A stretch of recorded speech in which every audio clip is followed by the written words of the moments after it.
So I have finally got around to doing a commission that I've had outstanding for quite a long time, and the reason it's been outstanding is because canvas commissions take a long time to do. Anybody who does canvas will tell you that.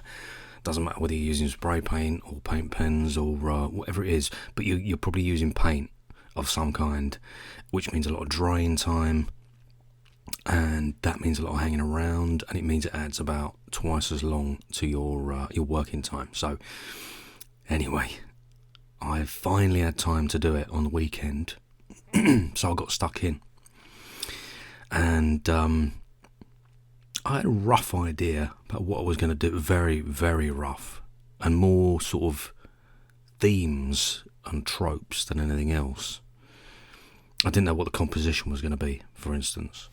I hadn't really thought about it very much. It's supposed to pair with another canvas or another two canvases, so we'll see how that goes. But I thought I'll use similar colours. So as a colourway, I kind of thought I'd like to use a bit more pink and purple this time.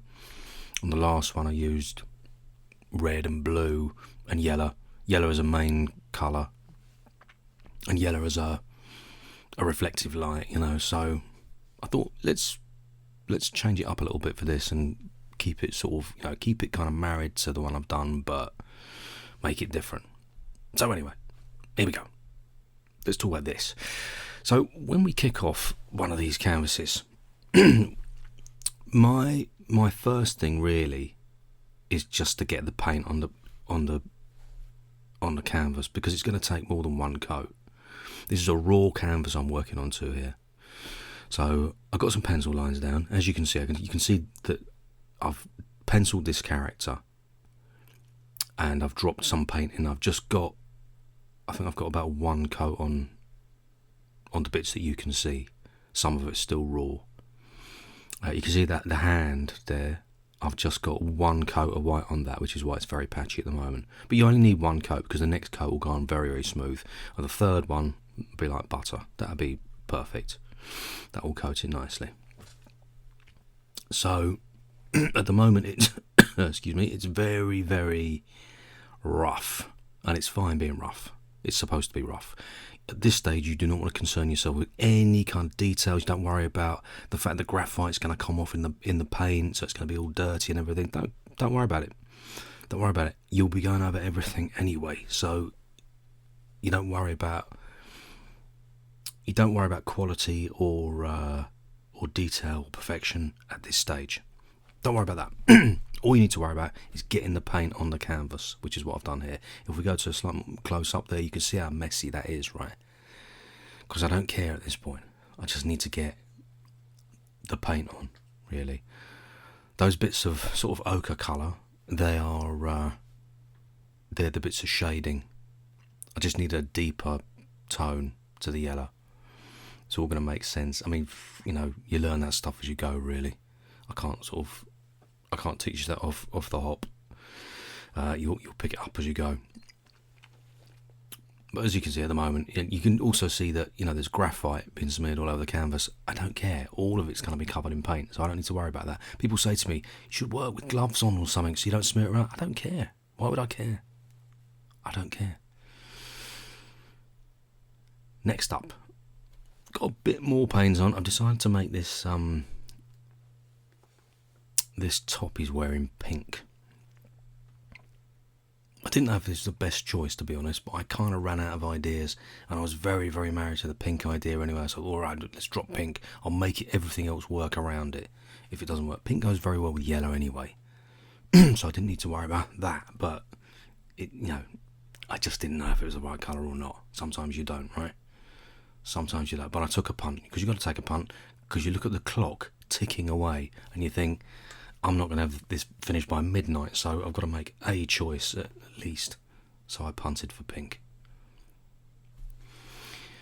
So next up, we jump forward slightly. I wanted to get a new character in there. Now this character was unplanned.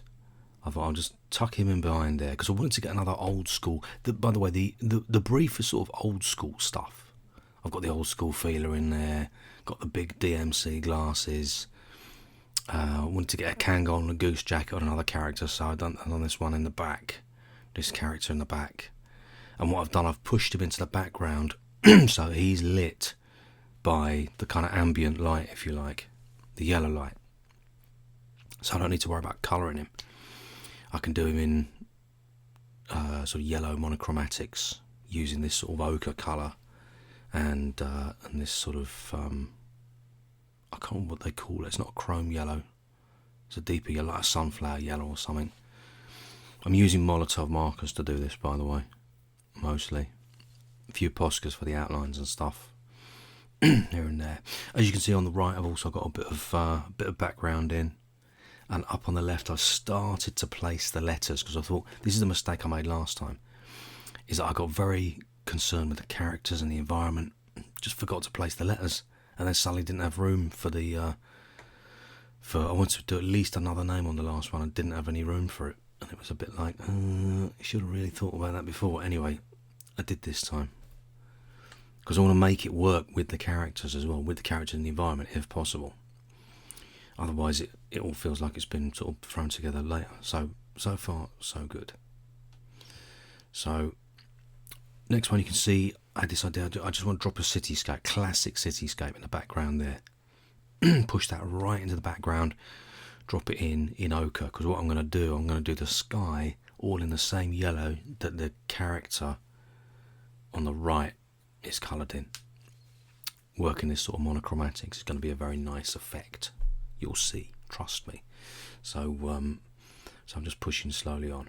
So if we look at the next one, this is like the donkey work of doing a canvas, really. This is the real kind of like, okay, you just got to get blocks of colour in so that it's there, because some of it you won't even see. You might see tiny bits of it, you might see a lot of it.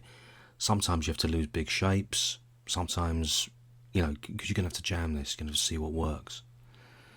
I don't know what will work yet, but I've got the blocky colouring in the back, so it's got some kind of composition now. It kills the white as well. A lot of artists have this thing about be intimidated by the white canvas. You want to kill it as quickly as possible, get some colour on there, break it all up a little bit. So there you go. You can see I've got a sort of compositional thing in there using this sort of reddy chestnut colour you can see on the right that I've got the buildings in. The ochre is pushed right into the back, and that will, so your colours get fainter and fainter as they go into the distance.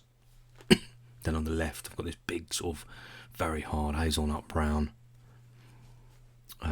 which I can drop something on a bit later. I've had an idea for that, and I'll show you that as we go on. So jump forward.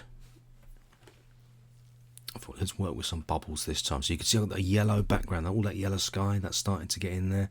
You can see I've started to do the beginning of a little bit of light on that dark hazelnut in the background. Now this is interesting, this, right? Because I'm one of them artists. I'm not just a graphic artist.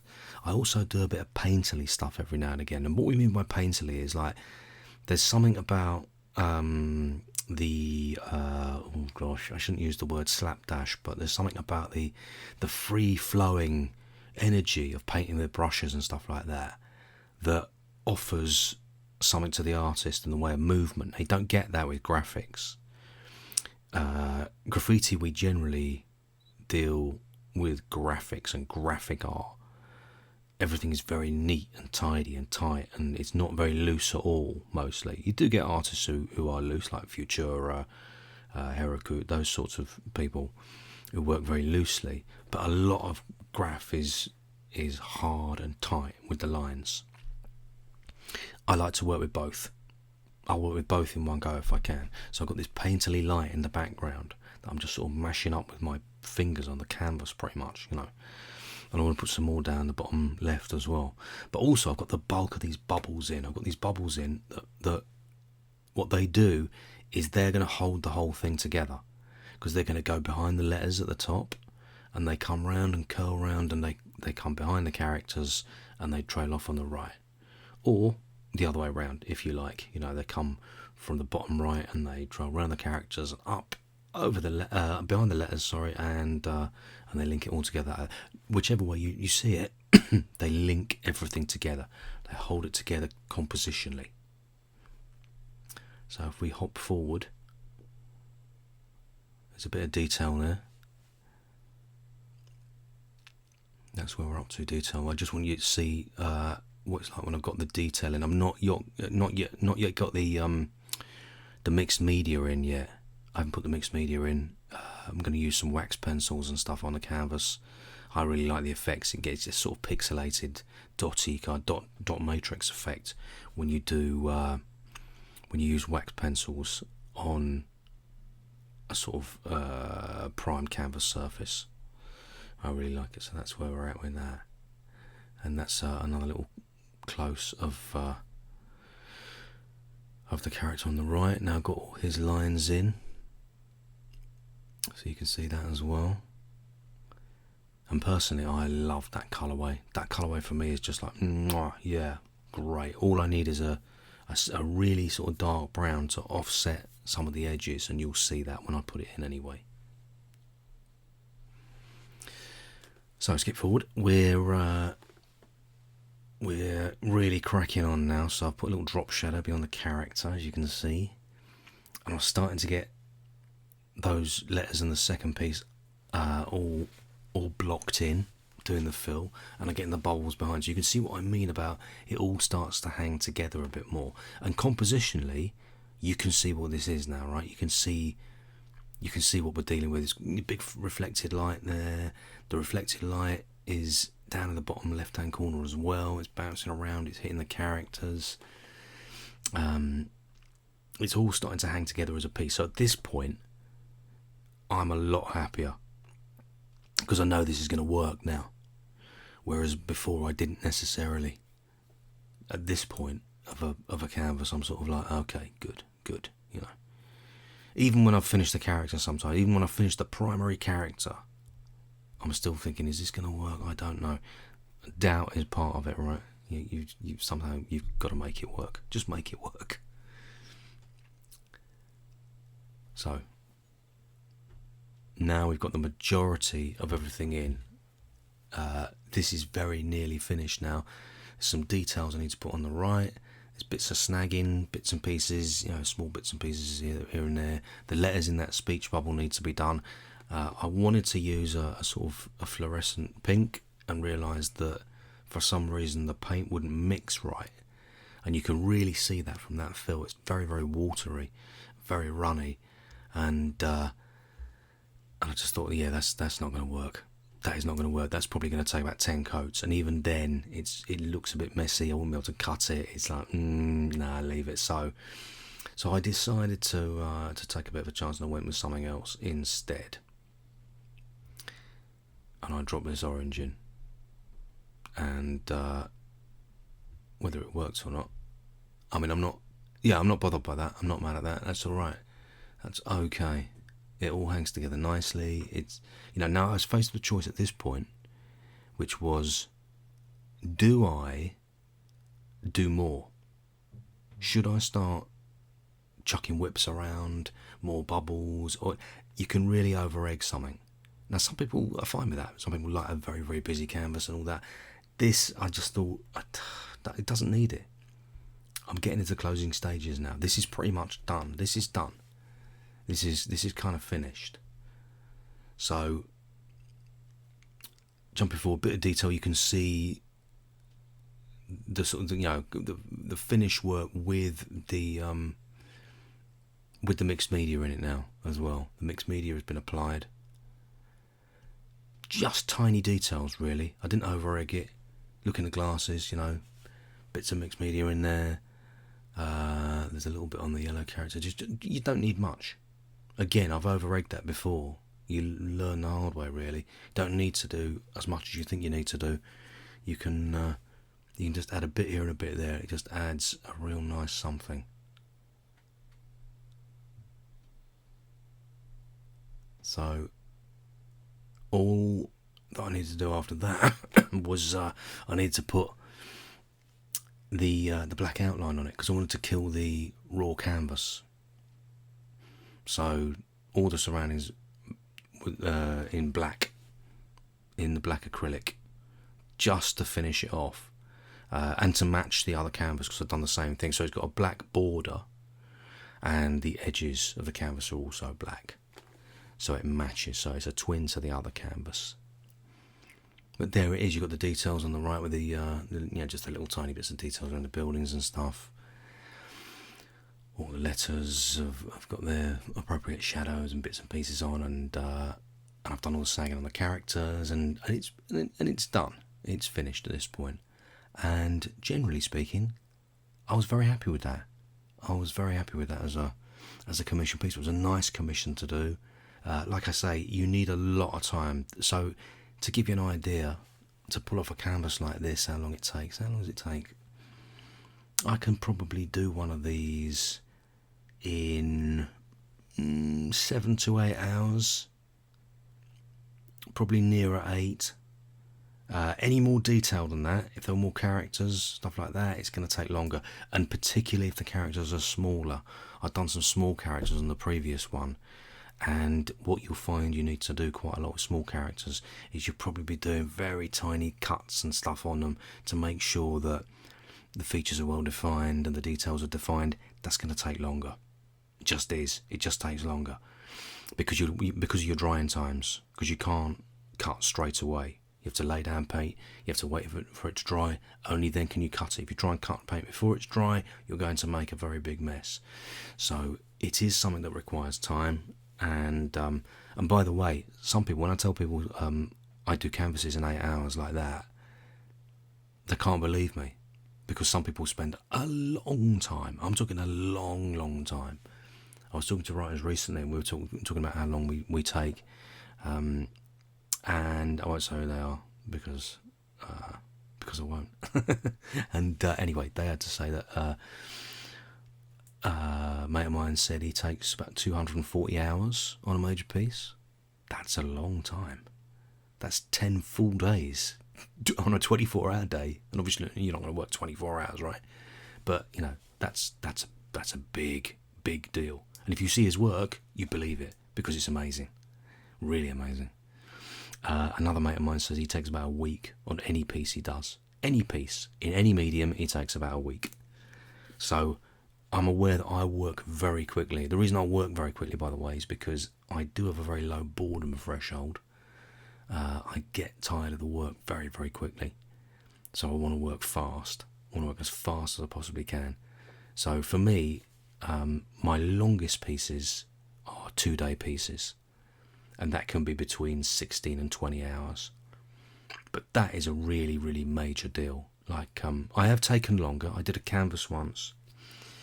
For Era 1, actually. He might watch this at some point. But I did a canvas for a commission for him. And that one took, I think that was nearer 40 hours. But that is really exceptional for me. And that was because it was a much larger canvas, and I was having to do a lot of overpainting. And when you do overpainting, even more than cutting, takes a lot longer. It takes a long time, because you have to wait till the paint underneath is not just dry, but it's solid. It's got to be solid, otherwise you put the paint over the top and it will rip the paint underneath off. The second coat will rip off the first, or rip bits of the first off. It's very frustrating as a process.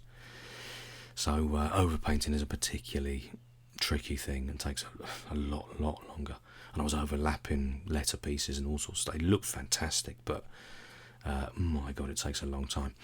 Anyway, I hope you enjoyed all that, guys, and I'll be back for more another time. This is sort of a how-to and a sort of I think what I'm going to do on this as well, I'm going to list it as ASMR, because somebody said to do that recently. Somebody suggested I do it ASMR because some people like this kind of thing. They like listening to somebody talk about process in real time, because I do all my stuff in real time. My narration's obviously in real time. It's like, you know, I don't want to sort of over edit or over produce. This is just me in the raw, really.